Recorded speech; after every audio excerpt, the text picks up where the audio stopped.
Hello friends, welcome to just give you channel. வாங்க இன்னைக்கான ஸ்டோரிக்குள்ளே போகலாம். சிங்கமும் கழுதையும். ஒரு காட்டு ராஜாங்கம் இருந்துச்சு. அந்த ராஜாங்கத்தை ஒரு பெரிய சிங்கம் ஆட்சி செஞ்சுட்டு இருந்துச்சு. ஒரு நாள் ஒரு பெரிய திருவிழா ஒன்று அந்த காட்டுக்குள்ள கொண்டாடினாங்க.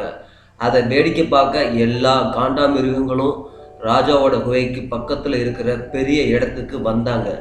அப்ப சிங்கராஜா கம்பீரமா அந்த வீதியில நடந்து வந்தாரு. அதை பார்த்த எல்லா மிருகங்களும் ராஜாவுக்கு மரியாதை செஞ்சுச்சுங்க.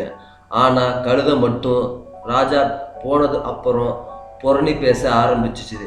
இவர் என்ன பெரிய வீரனா, சிங்கத்துக்கு வயசாயிடுச்சு, அது அழகாவே இல்லைன்னு வாய்க்கு வந்ததெல்லாம் பேசுச்சு. அந்த கழுதையோட பேச்சு சிங்கராஜாவுக்கு நல்லாவே கேட்டுச்சு. ஆனால் உயரிய இடத்துல இருந்த சிங்கம் இந்த வீண் பேச்சுக்களை புறந்தள்ளிட்டு காட்டு மிருகங்களோட வணக்கம் சொல்லி திருவிழாவை நடத்த ஆரம்பிச்சது. இதுலேருந்து என்ன தெரிய வருதுன்னா, வீண் பேச்சுக்களை தவிர்ப்பதே வெற்றிக்கான வழி என்பதுலேருந்து நல்லா தெரிய வருகிறது.